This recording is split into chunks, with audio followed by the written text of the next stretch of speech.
Today we're going to talk about Bandon Dunes. This is a bucket list item for any true golfer.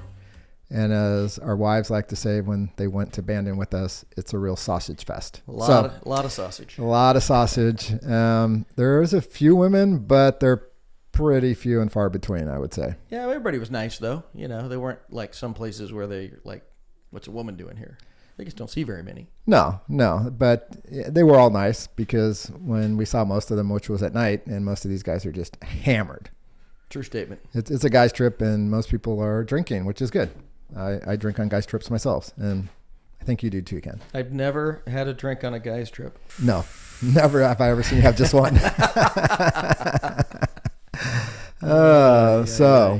So for those of you who have not made the pilgrimage to Bandon, it's difficult to get there in many respects. So the first thing that is difficult is just getting the actual tee times. So as you may or may not know, there are 5 golf courses or 18-hole golf courses at Bandon. There's a few par 3s, and Ken will jump into that later. But all 5 courses are worthy of playing. 3 of them are on our list in the top 100. In the world? In the world, yes. And so if you're going to make the trek to Bandon, you should try to play all 5 of the courses.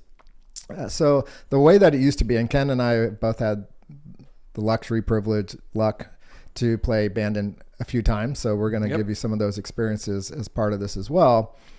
But getting the tee times is a process. So it used to be you would call 18 months in advance-ish, and it was like fastest fingers. Who could get on, and the tee times are gone. So when you're planning the trip, trying to hit all 5 courses, get the slots, get the rooms, it's just very difficult. They have since moved to a lottery system, which maybe makes it easier if you win the lottery because you can book your tee times and corral your crew depending on the size to make it happen. And in our case, I just got lucky. So I was trying to do the fastest fingers and plan out 18 months and get it for the year in advance, and everything was booked up. So I just kept going week by week on the calendar, backing up to current time, full. And then I get to 6 weeks out from when we ended up actually going. And I look on the calendar and there's like 2.5 days open. And I was like, holy crap, is this really open? And so I called Bandon and I said, hey, I was looking to book tee times and I noticed these times are open. And the lady I was speaking to on the phone said, yeah, I literally just got off the phone with them. They canceled. And I said, well, is there room for 4? And she goes, yeah, it was, 2 rooms of 2 people. I'm like, great. And so that's the first part, right? Can you get the room? And you do want to be on site just because of all the amenities there. They have a great infrastructure, and we'll get into that. Yeah, the shuttle service is super easy, easy to get around. You don't have to worry about driving a car. So yeah, super easy to get around. Yeah, the first time I went, we rented a car, and it just wasn't necessary. The first time I went, we stayed in the town of Bandon, which is a 20-minute drive. So that's a whole other. You probably needed a car for that. I needed a car for that, yeah. So we digress. But got the hotel rooms, and the next thing is getting the tee times, right? So it's literally 3 nights we're going to be there. Flying out on the last day, and we'll get into the logistics of that in a second, but that's also a process. And what most people will do is they'll play 36 holes a day. So on the phone with the lady, trying to make sure that we can try to hit all 5 of these courses. And, by luck, we're able to do it. The harder part is getting the rooms. The tee times are a little bit easier, but since it was booked out for 18 months in advance, most of the tee times had been taken. So we were just kind of taking the drags or just the leftovers of what was there. Todd worked his magic, as he has done many times as we have planned this journey, and it was a lot of work to get 5 tee times in 3 days. Yeah, and I'm sure I was driving the lady crazy on the other end, but actually she was great, and the support there, and every person that works at Bandon is awesome. Haven't had a single bad experience. So got lucky in getting the tee times, got lucky in getting the rooms, and then then it was like I call Kathleen, my wife, and I call Ken. Yep. And I'm like, okay, I got Bandon, but it's in 6 weeks. Can you do it? We pulled it off. There was one little wrinkle in that Grace was going to be flying home from Greece the first day that we were golfing, and we'll get into that part of the story in a little bit here, but it was just a little wrinkle, and we managed to pull it all off. Yes, and it actually worked out with the scheduling of the courses, because the first course we played was Sheep Ranch, which is not a top 100 course. So Grace did not play on that one, but it worked out because she got in the next day when we started, hitting the top 100s. But we'll get there. So the next part is, so you got your room. Now you got to get there. Yeah, you got your tee times. Now how do you get there? Now you got to get. So I'll tell a little side story. This was my second trip to Bandon Dunes. So if you're going there is a flight out of San Francisco on United that flies into North Bandon. The only tricky part is that if it's raining in Oregon, which it does sometimes, like every day I think, the runways get wet, the plane's too big to land, they divert you to Eugene. And they land, there's all these golfers getting off the plane, which is what happened to us. The rental cars are all sold out. There's no way to get to Bandon. It's a 2-hour drive. You got to rent a Uber or a taxi, or get lucky with one of the guys I was with. His son was a sophomore at University of Oregon. He picked us up and drove us there. So, we get there, but you gotta be ready. You will maybe get to Bandon, and you will maybe get to Eugene. So, it might be easier just to fly to Eugene, rent the car, and know that you're going to get there. But it's risk reward. It's risk reward. Because if you fly into North Bend, it's about 30 to 40 minute drive. Yeah, super close, super easy. So it is way easier, but you're rolling the dice. And I too have been twice. And the time that I was there when Ken wasn't there, it was super foggy. And that, I guess that's a note for Bandon in general, is prepare for all weather. Hot, warm, cold, layers, rain. You might get all of the 4 seasons in one day at Bandon. But the last day that I had the really bad weather on this other trip, it was super foggy. And it was so foggy, you literally couldn't see 20 yards in front of you. And the caddies would put tees down like 5 yards in front of you, and that would be your line. So you're kind of like, I think I hit that one good. That might have been a little fade. I love that. It felt good. Pretty sure that was straight. And here's the irony of this. So for me, that's pretty dangerous as hell, right? Because you certainly can't see the group in front of you. And so they let you play. The night before, I was playing Pacific Dunes, which is in the top 100. And we were on 18, which is a par 5 that kind of comes back up to the clubhouse. And we were hitting our approach shots. And it was getting pretty dark. But the guy at the pro shop comes out in a golf cart, and he tells us we have to get off the course because it's too dangerous. And I'm like, what are you talking about? I go, there's nobody on the green. We can see that. He just wanted to go home, right? So the next day, it's okay to hit into the group in front of you when you can't even see them. So it was a bit frustrating, but we finished out 18 anyways, and it got yelled at, but I finished the round. But we digress. But that's what makes it hard, right? On the travel. So kind of coming back to the travel thing is like, if the weather's bad, you're screwed. And if your flight's coming back out of North Bend, which is once again the one that's close to Bandon, you may not make it, and you may have to still find a way to get back to Eugene. So it's risk reward. And it's also that, for you PJ private jetters, I guess, it's also the same thing that you'll be dealing with coming into North Bend. If the weather's bad, you might have a hard time getting a light aircraft into there. So contingency plan, I guess, is the key. But get there, because it's worth it. Absolutely. So getting there. So you get there. So now you're all dialed in, right? Your club's made it, hopefully. You get to your rooms. Very nice rooms. Very well appointed for, golf trips. And, it's when you talk about kind of the golf courses, right, and destinations, Bandon is definitely one of them. And, Mike Kaiser, who's, kind of the brains behind the whole thing, who's also done, other ones. He did the, Cabot Links and Cabot Cove in Nova Scotia, which I actually think if they had 2 more courses there, I think would be better than Bandon. I know that might be sacrilege, but And speaking of a travel trek to get to a course, we'll get to cabin in another podcast. But yeah, yeah. For people coming from California going to Nova Scotia, it is an all day affair just to get there. Yeah. Absolutely. But Mike Kaiser has also done Sand Valley. He's also supposedly doing rodeo dunes in Colorado, which I think will be a really cool development if he gets there. So this guy really knows how to put on a golf destination. And although he didn't do this one, and this is kind of maybe a spoiler alert for a future episode here, but I would put Tiari and Tara Edie in that kind of category in New Zealand from a resort perspective, and something is an absolute must do. I think we call that a teaser. A teaser. Just okay. Tease to future episodes. We like to tease things. That's right. That's what we do. So yeah, getting there, accommodations were great. One, kind of funny story.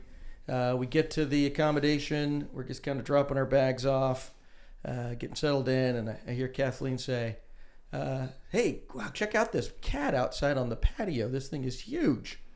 And I go running over there, and the little animal turns around. It was a raccoon. So I still tease Kat about, remember that cat you saw in Bandon, the raccoon? So that was kind of funny. So we get there, we eat, we wake up. So kind of walk us through your first morning at Bandon, and maybe even at a broader level, just some of the the overall experience with the 5 courses, the diversity, et cetera. So, the 5 courses are pretty spectacular. The way that we played them was we started on Sheep Ranch, which was originally a Tom Doak course, was redesigned by Core and Crenshaw when they expanded it to an 18-hole course. It was a good first course because it's the easiest of the courses. But we played that the first day. And it's a good course to start on, right? So we always play the green tees, which was about 6,200 yards. It's a par 72, but the rating is a 70 and the slope is a 116. So it's pretty easy. It's pretty wide open, but you can see that they started it off at less than 18 holes and then made it into 18. Yeah. If you didn't have a caddy the first time you play it, I guarantee you will be lost. There's some backtracking, there's some crisscrossing, it's hard to tell which way you're going.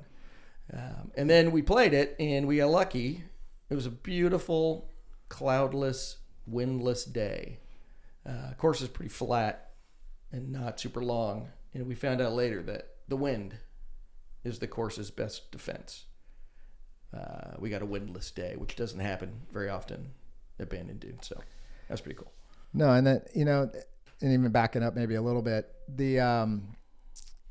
so you wake up, as Ken mentioned, they have this great shuttle system, and, they take you to the practice facility.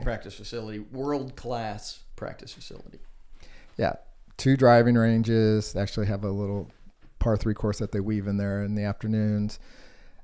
Short game, big putting green area, and they also have a food place there too, like a little food truck. Carnitas Tacos, I highly recommend as a snack before you go playing. Yeah, I got your breakfast sandwiches. So it's really dialed in, and there's like a little even mini pro shop there, and then they got the shuttles running, and you can call them, and they'll take you to the various courses at Bandon. Yeah, even if you feel like you're running a little bit late, it's literally 5 minutes from where you're staying to the range, and 5 minutes to any of the courses you're playing. So it's the setup is really, really, really well done. So we played Sheep Ranch. There was just the 3 of us. Yep. Because Grace was still making her trek from Greece. Grace was in Greece. So the way that it's set up, I can go through my stats real quick. Okay. Of what we did. So I keep a scorecard with me and Kathleen, and Ken keeps one with him and Grace.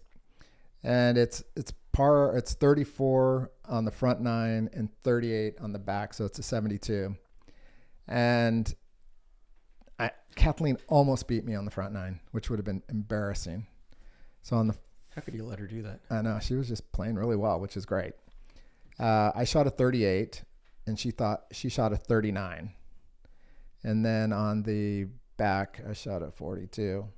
So I had an 80 and she shot a 52, which was 91. And the other thing I will say, just as a footnote, when I played the other time, I played with a golf pro and I shot a 74. So I was pretty Thanks for happy throwing about that in there. I know. It's a little braggadocious, Yeah, I know, but there you go. it's just a fact. 74, is that like a 2 over? Yeah. Wow. But for my index, I think it was like 6 because the slope is so easy. So it didn't really help my index, but I felt good. Well, Grace wasn't with us. I went 45, 51, 96. At this point in our journeys, I am ecstatic when I break 100. So it was a good day. It was a good day. And what I would say about Sheep Ranch, Ken talked about it being a little bit of crisscross applesauce. And if you don't have a caddy, you're going to get lost. It's just a fact because Bandon kind of weaves in there as well, the Bandon Dunes course. But, as we started to play more courses and I'm learning a little bit more about architecture, I don't profess to be a professional, but there's certain design elements that I really like. So at Sheep Ranch, it's very flat and wide open. I don't even think you lost any balls that day, Ken, did you? I did not lose any. Thanks for pointing that out. I know. I appreciate that. I know. Thanks, Todd. I know some people track greens and regulation and fairways hit, and you just track balls lost. I can tell you that I brought like 4 boxes of balls, not 4 sleeves, 4 boxes of balls for these 5 courses. I took like 3 boxes home. That's pretty good. It was good. No, it was really good. I'm just giving you a hard time. But one of the things I did like about Sheep Ranch, outside of it being when you're starting, around 5 rounds in 2.5 days, and it being easier and wide open, it kind of gives you this confidence. And as Ken said, it wasn't very windy, so you kind of felt like, hey, I'm pretty good out here. But it opens up with a really cool par 5. It was a dogleg left, if I remember correctly. So I always like it when courses start with a par 5.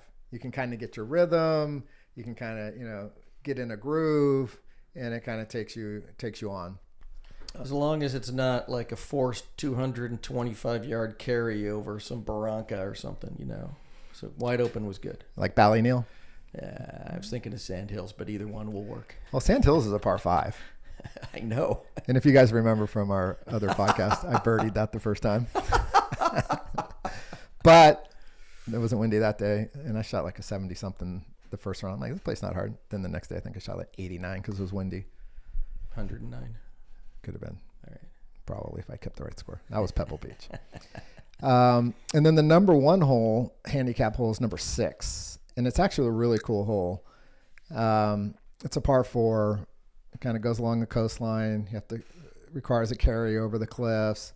It's got an elevated green. So it's kind of a high risk, high reward hole. So that's kind of fun. So even though it's an easier course, that hole definitely has some teeth. And then their signature hole is the 16th hole, which is a par 3. That's also on a cliff edge. That shares a green with the 3rd hole.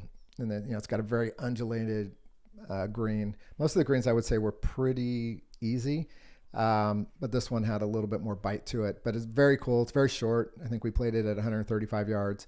So it's definitely cool. It's definitely got I parred it. Some great holes. You parred 16? Parred the signature hole because that's what I do. Yeah. Mine doesn't have a 3 on it. Is it a 2? Yeah, I wish. That would have been clutch if I could have pulled that up. But no, I bogeyed it, and Kathleen bogeyed it as well. Yeah. And then kind of going back to number 6, I bogeyed that too. Gosh. In the first hole, I did par the first one, the par 5. So I started off good, and then it kind of went downhill from there. All right. So that's Sheep Ranch, and they have a logo that's like a letter S, and it's got like a little cane, sheep herders. I don't know what you call that thing. Do you know what you call that thing? A sheep herder's cane. Okay, that makes sense. A staff. A staff. Actually, that is what it is. I think it's a staff. And then it has an R. So it's kind of a cool logo. And that was really our first day. Did Grace get in that night, or was it the next morning? I can't remember. So the journey for Grace. So we had played Sheep Ranch that first day. Grace was flying back from Greece with our daughter, who was living in Dallas at the time.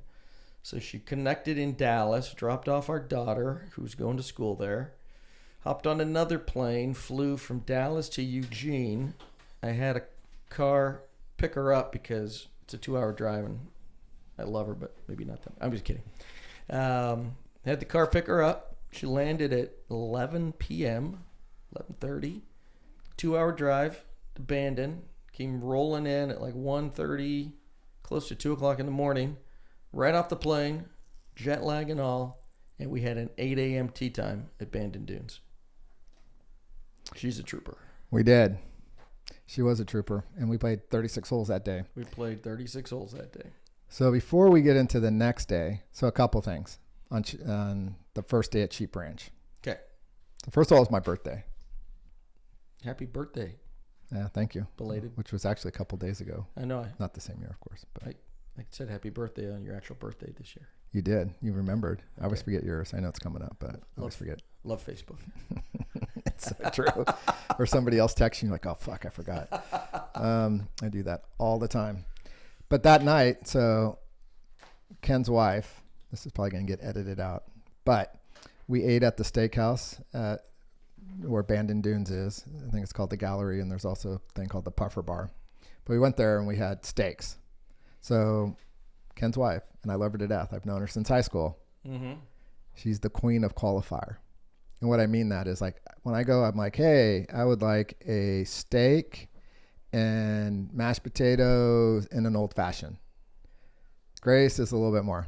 Can I have the vegetarian thing, but the no mushrooms, and then the dressing on the side, and can I get a glass of water with no ice?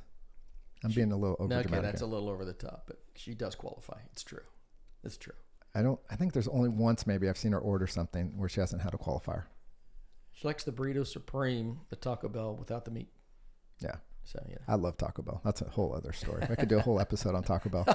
I have it once a year. It's kind of my gift. Let's go find that enchilada. But yes, well, that was nice that came back for a little while. Was it like a week? Yeah. But on the food side, so the Gallery is pretty good food. I would say it's one of the more high-end places. We didn't eat there on this trip because it wasn't open, but when I went back, it was open. Probably my best dining experience at Bandon is Ghost Tree Grill. And I would highly recommend everybody who goes to Bandon to eat there. It was really fantastic food, really cool vibe, as my kids say. And, when you once you get through your tea times and your lodging, do your food at the same time. Okay, Ken, so now it's day 2. Day 2. Grace has rolled in. We're up early. We're going shuttle over, get some breakfast, warm up a little bit, and then our next course was Bandon Dunes, which is number 80 on our list. It's a David Kidd course, and it's the original golf course out there. Course number 1 at Bandon.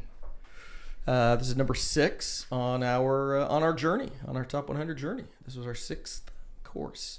But Bandon Dunes is it's a beautiful golf course. I mean, it's on the cliffs.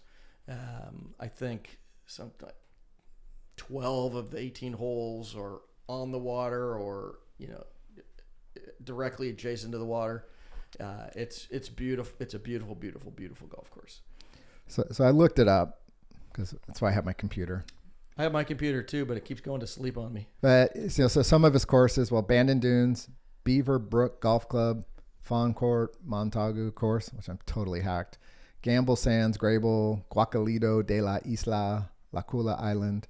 So I'm sure some very cool courses. The only one I do recognize is Bandon, but sorry, we don't have kind of more information on that one. Bandon's set up kind of a more traditional. It's par 72, 36, 36. The name, kind of says it all. But Bandon Dunes, Pacific Dunes, in and out of the dunes, and it just I can't use enough adjectives to describe how beautiful that golf course is. So a little bit harder than Sheep Ranch. Rating from the green once again. So they have black tees, which are kind of like the tips, then green, then gold, then royal blue, and then they have orange for the women. So we've been playing the green, as I mentioned earlier, and that's 62-21 yardage. The rating 71.1 in the slope of 133. So, a step up for sure from Sheep Branch. It's not an easy course. It is not an easy course. The one of the signature holes out there, I believe it's the 15th hole, which is a par 3, which is a carry over a little bit of a cove to an elevated green. There may or may not have been a couple of balls that, might have been floating off into the Pacific Ocean somewhere. It's possible. Can neither confirm nor deny. But it was a lot of fun to play. And how did you do? How did I do? Let's see. We got 48, 46, 94 with 4 pars. I'm pretty happy with that. How do you do, Todd? For me, so the front 9, 38. Pretty good. 2 over. Very good. Back 9, 39. So I shot a 77 there. It's pretty spectacular. I don't remember it for some reason. I don't know. I don't see any erasure marks on here, so I think it was legit. I don't see any eraser marks on mine either. All right. There we go. So, yeah. No, it's, once again, right on the water. The 2 that are, often called out. You said 16, right, Ken? Yep. How'd you do on 16? On 16, double bogey. Damn. I bogeyed it. I'm just not doing good on these signature holes. I don't know what to tell you. So the other signature hole is number 4, which is par 4, 410 yards. For us, it was only 362. I always like when they quote these things. Yeah. They always quote it from the tips, when the vast majority of us are not Tip good players. enough. We're not tip players. But it's, it's on a cliff edge overlooking the ocean. Spectacular hole. It's a number 2 handicap, so the hardest hole on the front 9. And how did you do on number 4, Ken? Number 4, bogey. I bogeyed it too. All right. So for somebody who was 5 over, I just cannot clutch up for the good holes. The signature holes. No, it's okay. It's terrible. Some people have performance issues. Oh, hey now. Dang. Son of a gun. But these are, we're walking these courses. We were really fortunate that we had the same caddies for all 5 courses, which doesn't happen that often. And you just get to know them. And, these poor suckers are carrying our bags around while we're complaining about how hard of a walk it is. Yeah, we've talked about the caddies. We know my famous story of my caddy experience at Pebble. Yes. Jerk. I would say these caddies, I would give them a C+. They were good, but not great. They were very personable. Yes. On the personality side, great. Yep. On the golf acumen, not so good. That's a fair statement. It's kind of one of my vetting things I've learned. Like when I meet the caddy now, I ask them, do you play golf? And if they tell me yes and they're like a +1, yeah, I'm like, great. It's going to be a good day. If they're like, hey, I flew in from, Europe for the season to be a caddy and I don't really play golf, then you're probably going to want to do most of the read yourselves or, bring out your rangefinder and double check. Kind of trust but verify type thing. They're still carrying your bag. I know, but if you haven't played a course before, got to save your energy. You do, but you would like to get some help from them. Ah, that's true. All right. Like I remember one par 3 at Bandon. And there's wind, there's this and that, and what club? And he goes, oh, you're definitely 9-iron. He's definitely ascribing to the theory of often wrong, but never in doubt. Yes. And I launched. I know another guy that does that a lot. Oh, I don't know. He's talking about me, I think. And I airmailed it over the green by like 20 yards. Hate it when that And happens. I was like, dude, WTF. Okay. All right. So now we have Grace.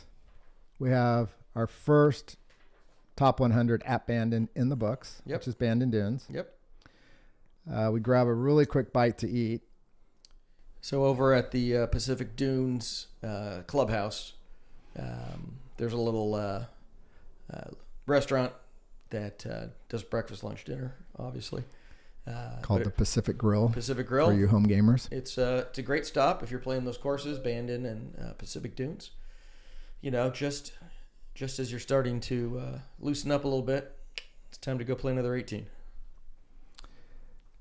Yes, and kind of going into Pacific Dunes, at a very high level, what I will tell you, it's freaking hard. It is freaking hard. So before I played some of the other courses that we've had on our journey, another spoiler alert, Bethpage Black, Pacific Dunes, I was just like, that's the hardest course I've ever played. To date. Yeah, at that point in time, it was the hardest course that I had played to date. And it kicked my ass. Yeah. We'll talk about my score here in a second. It's just, it was grueling. It's a tough course. It's 28 on our list. It's also a Tom Doak course. When you're sitting at the Pacific Grill, you're sitting right where the 18th fairway comes up. 18th green is right there. It's just kind of rolling through the sand dunes. There's something about Pacific Dunes, and particularly sitting there looking at the 18th fairway, that just really resonates with me. It's my favorite of the three courses. Not mine. And even though it's the hardest and it kicks my butt, it's just beautiful. It's just I think it takes advantage of the natural terrain and landscape even more than Bandon Dunes. I think they just did a spectacular job just putting this thing in there. I mean, it's tough, but I love it. Yeah, it is tough. It is beautiful, and it is laid out really well. Who's the designer on this one? Tom Doak. Tom Doak. Common theme. I think we like Tom Doak. We like Tom Doak a lot. So from the greens, a little bit shorter than the other, 6,142 yards. The rating of 70.8 and the slope of 135. But it seems a lot harder to me than Bandon. It plays harder than that. It really does. I think we had some wind that day too.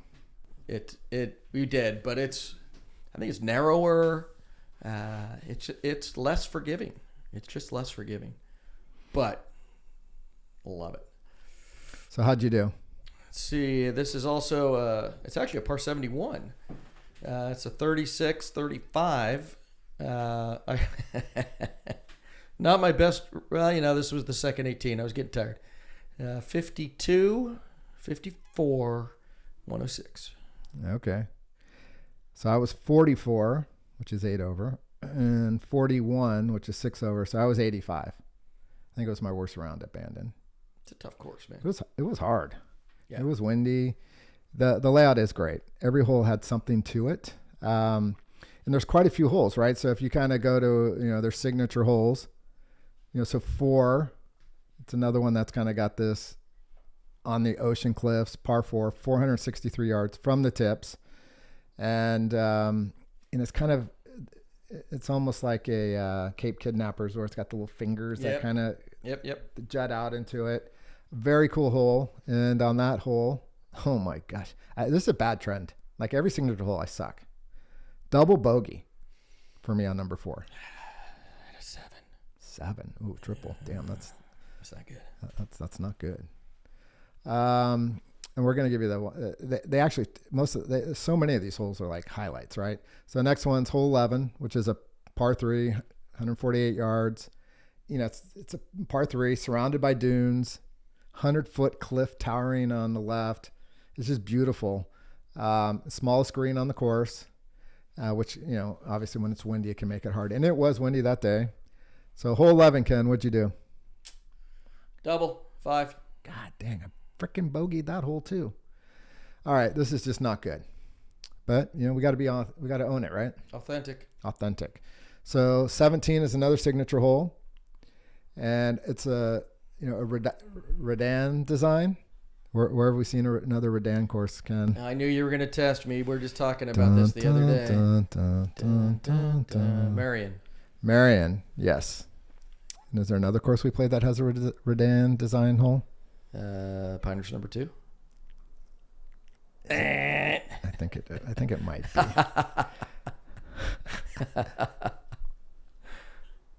Well, explain what a Rodan is. Well, it's a par 3. It's got a big, huge bunker on the left. It's got like a kidney-shaped green.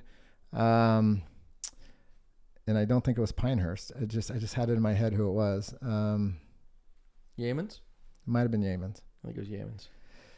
So that's what hole 17 is there. And I will say when I played Marion, which is, by the way, my shirt, as many of you guys will probably know, I took a double bogey on that. I definitely remember that at Marion because it was my only double bogey of the day.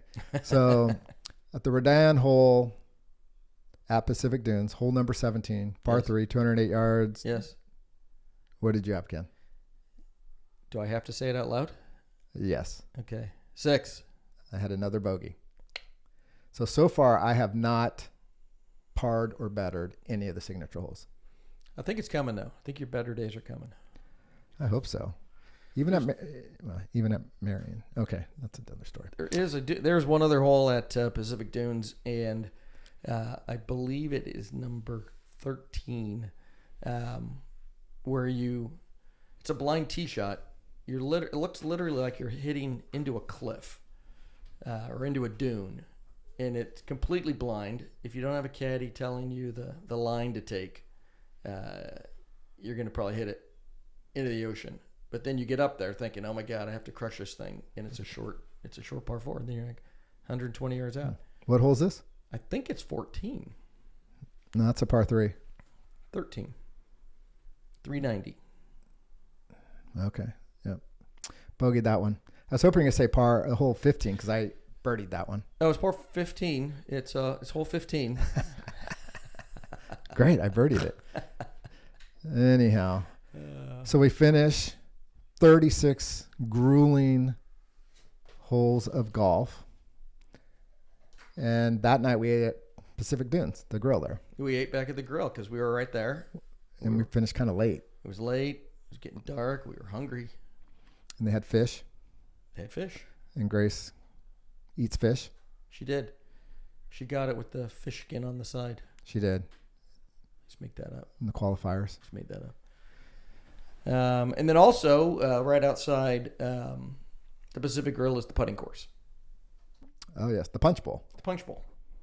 18-hole putting course over, I want to say, like 2 acres, something. It's big. It's big, but it's not the biggest putting. It's not the biggest. Where's the biggest, Ken? Oh, good Lord. Dun, dun, dun, dun, dun, Biggest dun, dun. putting In the course world. In the world. You were just there earlier this year. Pinehurst number 2. No. Damn it. It's big. It's Tiari. Oh, that's right. You failed. Ken's short-term memory is failing. I think my fans will forgive me because we have like tens and tens of them. Yes. We're working on that. But yeah, the putting, if you get out there, do the putting course. It's fun. That's fun. It's challenging. And it's crazy pin placements. There's ups and downs. It's like every hole is like the volcano hole of the miniature golf course when you were a kid. Yeah. It's crazy. Ton of fun. Number 10, I think, because they have, I can't remember the flags. I think it's white and red flags. Number 10 with the red flag at the Punch Bowl is impossible.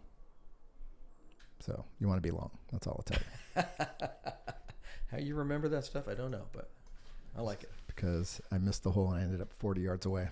It sticks with you. All right. All right. Long 36-hole day. Stumble back, get a good night's sleep. Get up, and second full day, 36 more holes coming. We started out at Old McDonald, which is not in the top 100, but is a fun course. It's a Tom Doak. Tom Doak. I think it's the most underrated course there. I think it is such a good course. And I think it's a must play. I agree. It is a must play. The interesting thing was the caddies. Now this is the third day with the caddies, and they thanked us for saving the longest walk, which is Old McDonald, followed up by the most difficult walk, which is Bandon Trails, which we'll get to in a minute here. So we worked them hard that last day. Worked ourselves hard. Just too. Didn't have to carry the bags, thank God. Yeah. But Old McDonald, so you want to talk about, I'll talk about the tree? Go for it. All right. So on the Their logo is the ghost tree, and it's a petrified white dead tree, I'll say, but it looks like it has like 3 or 4 arms sticking up, and it's like down the second fairway. And they give you the whole spiel when you're teeing off, number one. And when you get to that spot, it's roped off, and if your ball goes into the roped off area, you just have to leave it there because it's too dangerous. Then the tree's too delicate. And they have all these support things, right? They have wires that are holding this thing up. It's like on life support. Yep. And it's your aiming point also. You have to go over the tree. So I think we made it all around the tree. We were good. But then tell the story about the tree later. So the old McDonald golf course that features the dead tree Ken was speaking about is known as the ghost tree, and it's on the 3rd hole.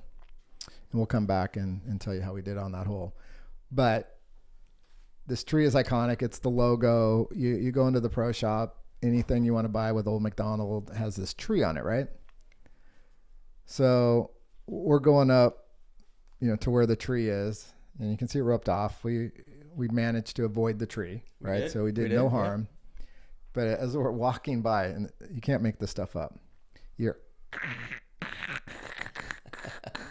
and one of the 3 limbs falls down. It breaks off of the tree as we're going by it. We're like, holy shit.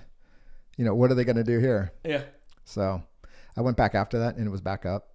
So I don't know if they're crazy gluing that thing or what, but they're not letting it go by the wayside. And like 5 or 6 of the caddies that were not working yet are running down the fairway, and the golf carts are coming, and it was like emergency response to the ghost tree, which we witnessed. But apparently they saved it. So saved it in quotes. Saved it. So it is a par 4. Yep. Can I have a drum roll, please? Drum roll. I parred it. Yeah. See? Small miracles do happen. They do. I bogeyed it. So there you go. I was pretty happy. So the streak has been broken. And how did you play that day, Ken? So this is another interesting lay. It's a 34 front 9, 37 back 9, par 71. I shot a 45 and a 50 for a 95. 95. Okay. So once again, playing from the greens. Oh my gosh, I can't read this one. I scratched it out. Can you see the slope on this one? 77.8, 128. Taylor's sitting here and going, oh my God, this is going to be the worst one for me to edit. You're going to have fun with us. We can't make it easy for you all the time. 77.81. No, that's for the women. So, I got it now. 71.4 in a slope of 127. All right. And a total distance of 63.20. So it's actually the longest that we have played to that point. As the caddy said, the longest walk. That's true. Even though it's a par 71. That's true. So my scores on this, so as Ken mentioned, the front nine's par 34. I shot 36. Nice. And that's with just 2 bogeys. Nothing else, no birdies or anything, no doubles. And on the back, par 37, I shot a 41. And it was just 3 or 4 bogeys. So not a bad round. Very nice. So a couple 70s, Bandon is always, you take that a win. So I would say it's kind of funny from a signature perspective. They don't talk about number 3 with the tree on it as being a signature hole, which is and they should kind of surprising. But they really do talk about the par 3s. So the 8th hole, which has got this big swale in the middle. And how do we do on number 8, Ken? Let's see. Number 8 is a 5. Double. I got a par. So like I said, this is pretty good. Look at you. Yeah. Then they have number 8, which is a par 3, which is another green with a big swale in it. 181 yards from the tips. We just talked about that one. Okay. Edit that out. Number 15, which is a par 5. Yep. 535 yards. Called Westward Ho. And on that one, I bogeyed it. Me too. A lot of bunkers on that hole, and a really tough green. So if we were in a tournament and you were giving me a stroke, I would have beat you on that hole. Yeah, but I don't give strokes. All right. Well, you know, I decided to throw that out there. Okay. So once again, I just think it's a course you got to play. I would put it on the must play list. Agree 100%. 100%. You know, the on the front nine, there's I think it's the fourth hole, 472-yard par 4, dogleg left, and when you get up to the green, there's like the green is in a little valley. If you remember this one, there's like the mound's in the back, the mound's in the front, the green's like 80 yards long and 15 yards wide. It was just this long, skinny, like 3-tiered nightmare green. I don't remember that one. I remember it. I bogeyed it, but you know. Well, that's not bad. Not bad. Not bad. Tough green, bogey. So after a great round at Old McDonald. Yep. Once again, we kind of just grabbed some food to go, right? Because we got our swan song. Yeah, I think we ran over to Bandon Trails and ate at the Bandon Trails Cafe kind of thing. Yeah, good food, but nothing that's gonna knock your socks off. Yeah. Of the places to eat there, probably the most average, but still good. Yeah, I mean it's. I'm making a face while I say that. Can you see that on the camera? It's okay. Okay. But it's good. I mean, none of the food was bad. You're not going there for Michelin star rated restaurants. Yeah, and this is kind of not cafeteria style, but you go up to the counter and you order, and there's a dozen tables inside and a couple tables out on the patio, and it's more not the most heavily trafficked restaurant. We'll leave it at that. All right, Bandon Trails on our top 100, number 91. It is a Core Crenshaw design. Lots of Doak and Core Crenshaw. Yeah, it's one of the cool things. You get to see a few different designers, different layouts, and Bandon Trails is different in the sense of all the courses. It's not on the ocean. It's more inland. Yeah. You start inland, but not on the ocean. You start, you can see the ocean, but you're not like right on the cliffs. I think one hole, and then you cut inland and you go into the forest. I think it's the most underrated course, and we'll talk about our rankings. But for me, this was my favorite course at Bandon, right? And it doesn't have the ocean views, but every hole has something to it. So, I love Doak courses and I love Core Crenshaw courses, not surprising. But This one I thought just had the most variety. And the other interesting fact, which kind of vindicated me a little bit, is the caddies say that. So the caddies were saying, hey, if you talk to the caddies who play golf and, spend a lot of time here, they, it's not universal, but by and far away, this Bandon Trails is their favorite of the courses there. Yeah, they do say that. And like Todd said, it's totally different than the other courses out there. Yeah, you go view of the coast and then into the forest, and up and down, and it's different. It's beautiful. I loved it. So kind of the numbers on this one from the greens again, which isn't the tips with the one in, 62.46, so 6,246 yards. Course rating is 72. And the slope of 137. So it actually makes it rated harder than Pacific Dunes, which is kind of a surprise. Yeah, and it doesn't play harder than Pacific Dunes. There's something. Well, it might be just wind dependent because it's a little bit more protected maybe, and we didn't have as wet of a day. It could be. But it's totally different. So it's just a different experience, and it's a par 36 on the front, 35 on the back, so par 71. How'd you shoot there, Mr. Ford?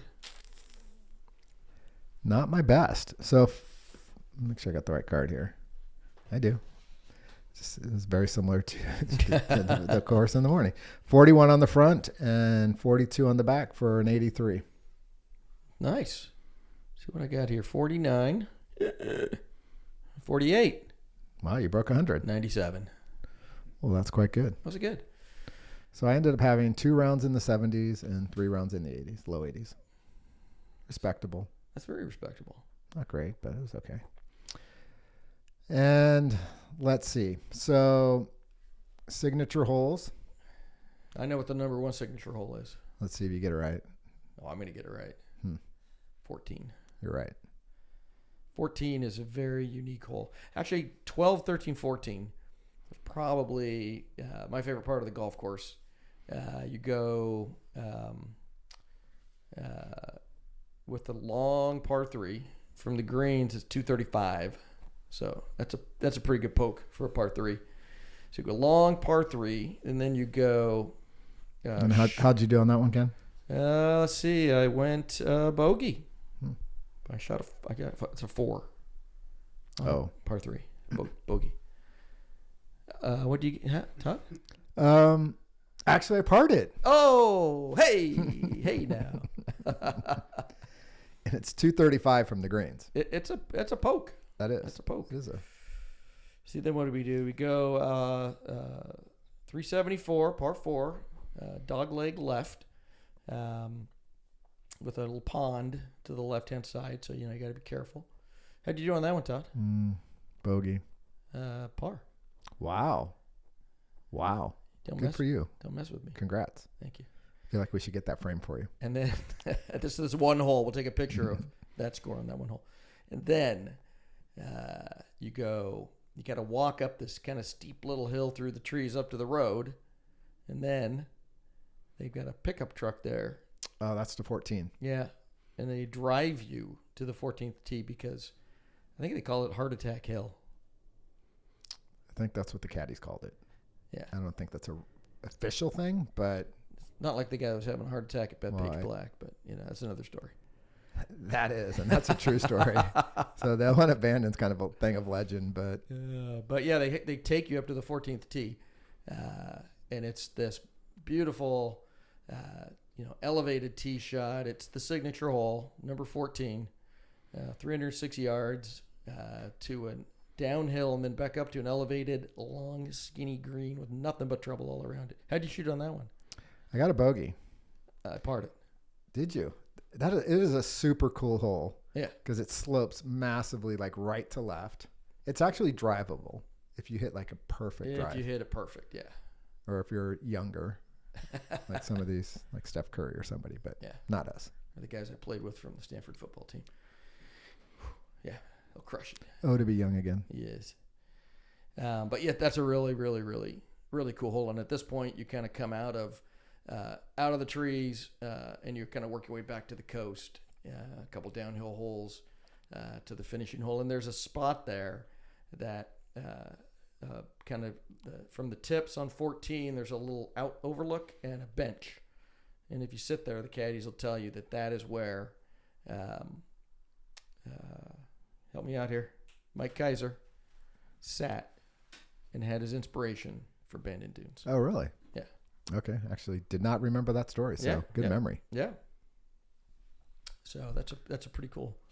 It's a beautiful spot. So, kind of recapping here, 5 great holes. Courses. Yeah, that too. 5 great courses. Definitely a must-do bucket list item for any golfer and group of guy golfers, or in our cases, husband and wives. Yep. And the food is pretty good. The one thing I will say about the other thing with food, we ate at the Bandon restaurant that night as well. But there's also a place called McKee's Pub, which is right at the Bandon golf course. It's a fun place. It's an Irish bar, your typical food there. Yeah. Beer, Guinness. That's not the smoking bar, is it? No, I haven't done that. You've done that. I have done that. So maybe you want to hit on the smoking cigar lounge. Well, not that story, but there is another story that maybe we'll tell another day. But from my previous trip, we did go down to the smoking bar. It's cool. It's just a whiskey bar, pool tables. it does get very smoky and kind of gross. The wives would not have liked that at all. No. You can tell a story. You can just make it quick. A quick story.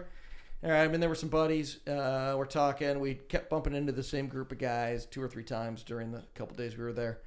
And we're down there. We see them again. We're chatting them up a little bit, talking. And they're from Bay Area, blah, blah, blah. And I mentioned Coupa, which was one of Todd's old companies, CFO. And the guy looks at me and he says, "Oh, yeah, Todd Ford. My cousin got him fired." And I just about unloaded. Oh, I did unload on him verbally. And then my friend Stephen Bonovich had to hold me back. And I'm calling Todd, "This guy." Maybe I'd had a little bit to drink. Maybe.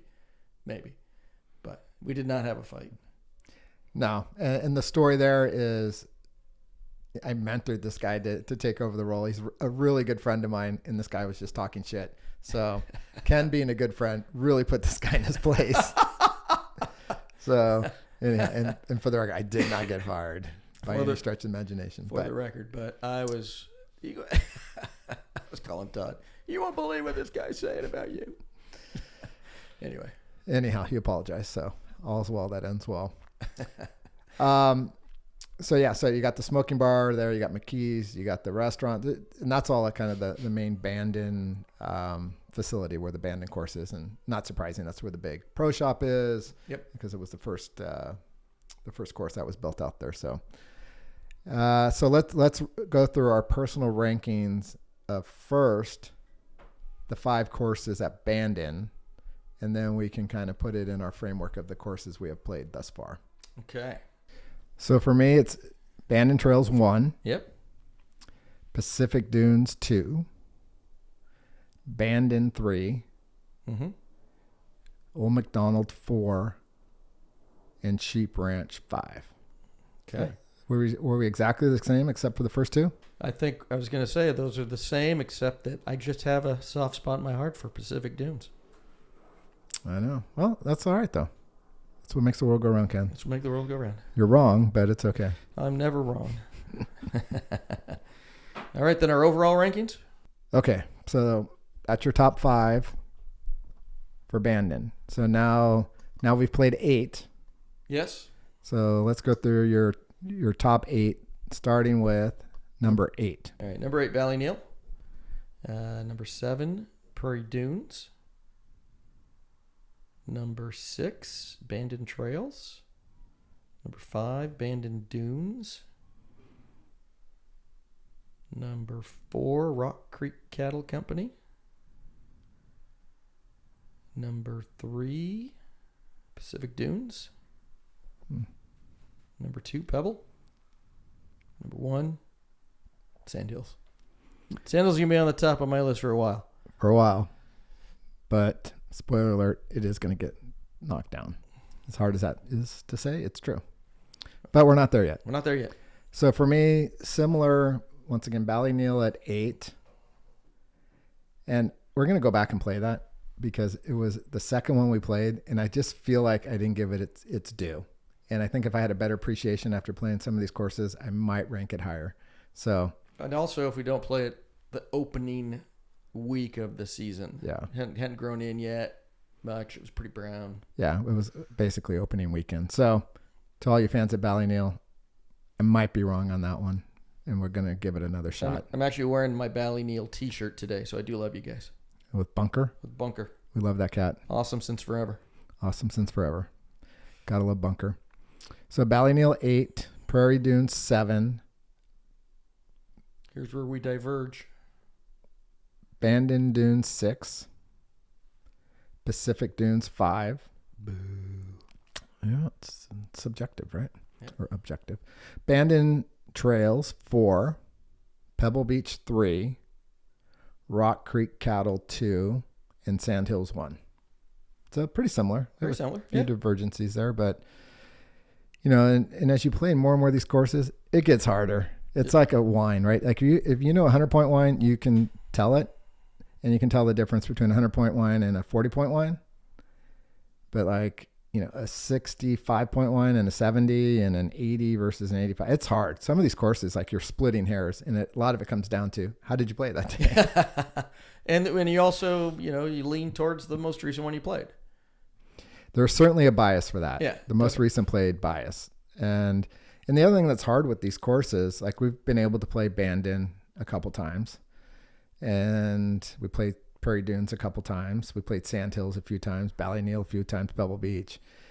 But that's not the case for most of these courses that we're playing. You just get to play it once, and it's really hard to get a good feel for it, right? The more you play the course, I think the more you appreciate it. And so we're given our kind of input based upon typically one round. And if we've been fortunate to play it multiple times, it certainly helps. Absolutely. So hopefully we'll get back out to Ballyneal and maybe do the Chop Hills Classic again. I'm in. Because it was great. It was like 4 days of golf, doing it for a good cause with the kids around there. Some sideways hail, everything you need. It is. Right. And I didn't get to play the par 3 there. So I want to go back and play that. So unfinished business there. All right. So that is bringing a wrap to our 6th installment of Pure to Perfection. We thank you guys for sticking with us. And hopefully we're starting to get a little bit better at this as we continue on our journey through podcasts and also our quest to tackle the top 100 golf courses in the world. And Ken, what's up next? Up next, Southern Hills, which we played in the summer. We did. It was hot, and it's iconic, and it's a great course. It is. It was a mother, though. Whew. It was fun. And we will give you all the details on the next installment of Pure to Perfection. Thanks all.